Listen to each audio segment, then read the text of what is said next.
بہت عیسیٰ علیہ السلام کی باتیں بتایا کرتے تھے، انہوں نے ہمارے نبی کو بھی دیکھا تھا۔ ایسا بھی مجھے ایک ملا تھا، ایک مجھے ایسا بھی ملا تھا جو مولا علی کو ماننے والا تھا، جو مولا علی کو ماننے والا تھا، وہ ان کی باتیں مجھ سے کرتا تھا۔ تو مت سمجھیں کہ یہ ہے نہیں ہے، ڈاکٹر کیا کرتے ہیں، ٹیسٹ کرواتے ہیں، جس ڈاکٹر اس چیز کو مانتے ہیں،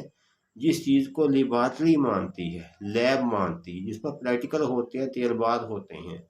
لہٰذا ان پر پریکٹیکل تجربات لیب انہیں نہیں مانتی، ڈاکٹر اسے نہیں مانتے۔ پھر بعد میں ڈاکٹر کہتے ہیں جی اسے مرگی ہے، جب ٹیسٹ کروا دیے، غریب آدمی کا چنبا نکال دیا، بیماری کوئی نہ آئی، پھر کہتے ہیں جی اس سے مرگی لے کر فارغ کر دیتے ہیں۔ مرگی نہیں ہوتی میرے بھائی، یہ جنات جس کو آ جائے نا اس سے فالج بھی کر دیتے ہیں، شوگر بھی کر دیتے ہیں، 100 قسم کی بیماریاں بنا دیتے ہیں،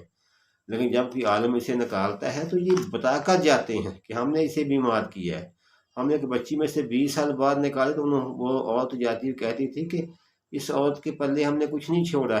اس کا خیال رکھنا، اس کو دوائی لے کر دینا، اس کو طاقت والی چیزیں دینا۔ اب وہ بھی روتے ہوئے جاتے تھے، ان کی بھی دوستی تھی کہ ہم اسے چھوڑ رہے ہیں، بھی اسے طاقت کی دوائی دینا، ہم نے اس کے پلے کچھ نہیں چھوڑا۔ تو میرے بھائی میری بہن، آج کے جنات جو ہوتے ہیں نا، انہیں نکالنے کے لیے بہت زیادہ، یا تو انہیں جلانا پڑتا ہے اپنے علم کے ذریعے، علم کی طاقت سے، یا پھر انہیں بالکل اپنے اپاہج کر کے چھوڑنا پڑتا ہے۔ تو یہ جاتے نہیں ہیں، بہت مشکل سے جاتے ہیں۔ آج کی لڑکی بھی نہیں چاہتی، اور مزے کی بات بتاؤں آپ کو، وہ عورت آپ کے منہ پر، ماں باپ کے منہ پر ہاں ہاں کرتی رہے گی، لیکن وہ بھی نہیں چاہے گی کہ یہ جنات مجھ سے جائیں۔ ایک ایسی بچی تھی، تو جب انہیں جنات نکال دیے تو وہ رونے لگی کہ وہ چلے گئے ہیں، وہ 3 دن تک روتی رہی۔ جب وہ روتی رہی وہ واپس آ گئی، ٹینشن میں ملی، وہ واپس آ گئے۔ تو انہوں نے ابھی اس کی ماں سے کہا جی ہم معافی چاہتے ہیں، ہمیں راستہ نہیں دکھ رہا، آپ کی بیٹی رو رہی بہت زیادہ، اس سے ہمارا تعلق رہا، ہم واپس آ گئے ہیں۔ تو پھر اس سے پہلے موٹیویٹ کیا، بیٹا یہ ٹھیک نہیں ہے تمہارے لیے، اس کو چھوڑو گی تو تمہاری بچت ہے،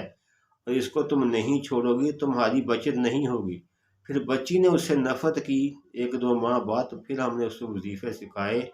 ذکر سکھایا، نماز پہ لگایا، پھر اللہ کا ایسا کرم ہوا کہ وہ چلے گئے۔ جب بچی نے خود نفرت کی تو خود وہ کہتے ہیں یہ بچی بھی گندی ہو گئی ہے،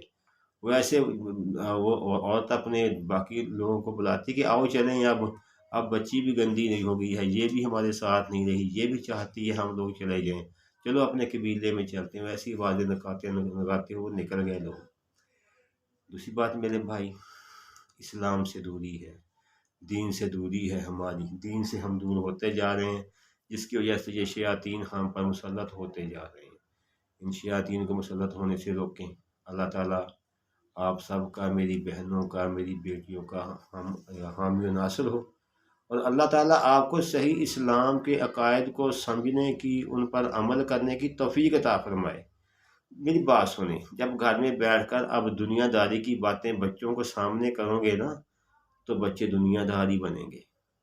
اور آپ کہیں گے میں نے اس کے ساتھ اتنا فراڈ کر لیا، خوش ہوں گے، اب وہ رو رہا ہوگا تو بچے بھی اس بات پر خوش ہوں گے، وہ بھی 2 نمبری کریں گے۔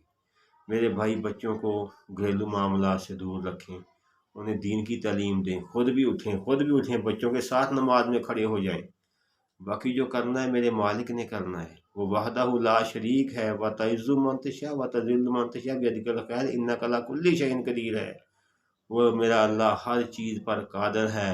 اس سے مانگا کرو، اس کے خزانے بڑھتے جاتے ہیں، وہ نوازتا جاتا ہے، بڑھتے جاتے ہیں، اور اس کے دربار سے کوئی آدمی خالی ہاتھ نہیں آتا، کوئی بھی خالی ہاتھ نہیں آتا۔ یہ شیاطین سے میرے اللہ تعالیٰ کی پناہ مانگی کرو، واش روم میں جاؤ دعا پڑھ کر جاؤ، باہر نکلو دعا پڑھو، دعائیں اللہ تعالیٰ نے ایسی نہیں بنائیں،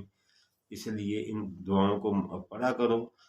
کبھی بھی آپ پر یہ جنات نہیں آئیں گے، کبھی بھی آپ پر شیاطین نہیں آئیں گے، کبھی بھی آپ کی روحوں میں، آپ کے خون میں، جسم میں یہ داخل نہیں ہو سکیں گے۔ اللہ تعالیٰ ہم سب کو صحیح معنوں میں نبی کریم صلی اللہ علیہ وسلم کے طریقوں پر چلنے کی، ان کی سنتیں اپنانے کی، جیسے انہوں نے انصاف کیا ویسے انصاف کے ساتھ رہنے کی توفیق عطا فرمائے، آمین۔